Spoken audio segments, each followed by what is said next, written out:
Hey everyone, we're back with ISCT TV and we are here with our Chief Regulatory Officer, Bambi Grilley. Hello Bambi, it's so nice to have you here. Now earlier in the week you had the Global Regulatory Summit. Do you want to tell us a little bit about it and what some of the goals and aims of the summit are? So this is our third Global Regulatory Summit, and I've been involved in all three of them, which is really fun. So I've seen the programs grow and change a little bit, but basically the goal is to bring together regulators from around the globe to bring us into a room together and to talk about a topic that we think is interesting to the regulators and very much on point for us, the cell and gene therapy community. So this year our discussion point was accelerated approvals. Great. Which was really a lot of fun to talk about. It obviously has a huge impact on us, right? Because we very much live in the space where that's what most cell and gene therapies get approved as, is accelerated approvals, kind of worldwide. And so it was a lot of fun, and we had a lot of good dialogue. And then at the end, we had a transition to talking about heritable human gene editing. That was fantastic because we brought in Hank Greeley, who wrote the book called CRISPR People. So he flew in for the day to meet with us, and we had a great discussion of what it is and where it fits. And I think it was good for the regulators because currently there's a moratorium on it, basically worldwide, every place that has regulations. That being said, I don't think it's top of mind for regulators. And so I think we felt like it was important to talk about it because there's been a resurgence of interest in it. And there's a lot of concern with that modality. And so it was just really a fun way to end the day to talk about something more, less in the weeds, less like this is how you do it and this is what it means, and more just like big ethical, picture. Right. It had a lot of other aspects to it, so it's a lot of fun. Oh wow, that sounds amazing. Yeah. I bet it was a really intense day though. It was a little hard, but I just love it so much because it's such a treat to get to talk to all of these different people coming from different parts of the world and get their perspectives. And so you've got everyone from around the globe together, and you know we hear so much talk about this sort of regulatory convergence and trying to get everything on the same platform or everything done the same way, and that sounds pretty tricky to me, but I don't know that much about it. What are your thoughts on that?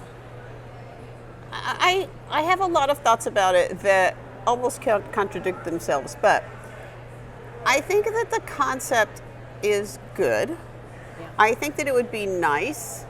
I think that it seems completely unlikely to me, frankly. You know, these are agencies of governments, and definitely we don't see governments agreeing on how things should look, right? And behind that, our economic infrastructures are very different. And one thing that's very much to point when you talk about cell and gene therapies and you talk about regulations, the charges, the cost, the reimbursement, that plays very large in the regulatory world, right? And you can't even have a consolidated conversation about that because the payer models in the different countries are so different, very specifically the US model, which is a commercial-based model. Yeah. What the market will bear is what they're going to charge for the product, and that's not at all what's happening in the majority of the rest of the world. Yeah. So I think that there's certain aspects that just make it difficult to imagine that we will ever get to a globally recognized process. What I would like is to see whether we could get back to Project Orbis, which was oncology based, and see if we could expand that to other indications or maybe just to cell and gene therapy products in general, expand that to other countries. You know, currently limited to Australia, Canada, and the US. Well, that's pretty limited. So could we try and get to a bigger area? Yeah. Could we try and get to a bigger, I think that in the beginning, it worked for us because in the beginning, cell and gene therapy and oncology, they were tightly meshed.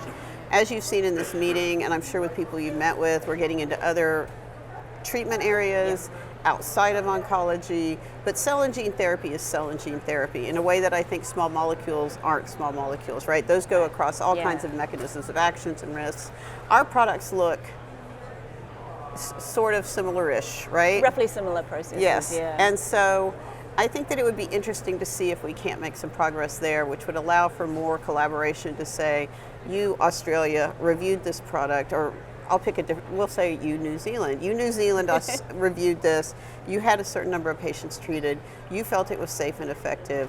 Can we see the data and make the same decision? Or can we rely on that and just do an easier review rather than making a company restart the process and do everything all over again?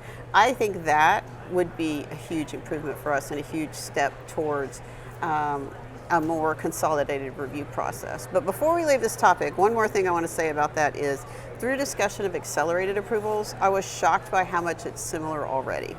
Right. I was shocked by how many ways it's the same, and that really there were very small points that were different, usually in the post-marketing monitoring. Right. So that was interesting to me, because I think it points to the fact that at heart the review processes aren't completely different. They're much more similar than they are different. And you pointed that out in one of the roundtables maybe yesterday, and you were saying, at the heart of it is the patients and having safe access, and I loved that. I think that's such an important thing to take away from what you guys as regulators do, is that you want to make sure that our patients are safe and that they're getting good, effective treatment. Right.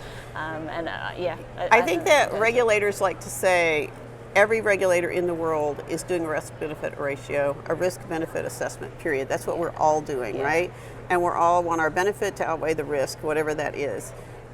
And if you keep that in mind, then we already are doing the same thing, right? Exactly. It's just getting there different ways. It's just a little nitty-gritty. Yes. Just a little nitty-gritty. For a company, it's a lot of big nitty-gritty, but at heart, I think that we usually come to the same conclusions, right? You don't see huge discrepancies. If a company's applied to 3 different areas for approval, they usually either get the approval across the board or they don't get the approval across the board. But you don't see a lot of, they applied to Canada and it was approved, and they applied to the US and it wasn't approved, and they applied to Australia and it was. You really don't see that all that much. It's usually, if it's not in a country, they usually didn't apply, right? And that's usually how it plays.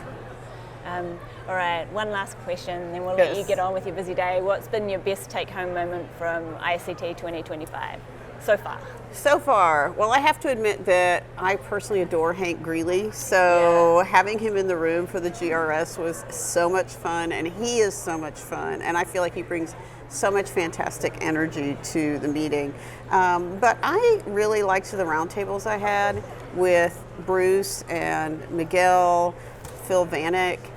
Those are fun meetings because you're talking with people with very specific expertise about various different topics, and I like to think that what we bring to that discussion is different vantage points that help the audience see the big picture of what's going on at this meeting. Yeah, I mean, that's absolutely one of the take-homes that a lot of people are having, is just how amazing those roundtables are, and like you say, the different perspectives. That's good to hear. Thank you. So thanks so much for joining us. Thanks, everyone.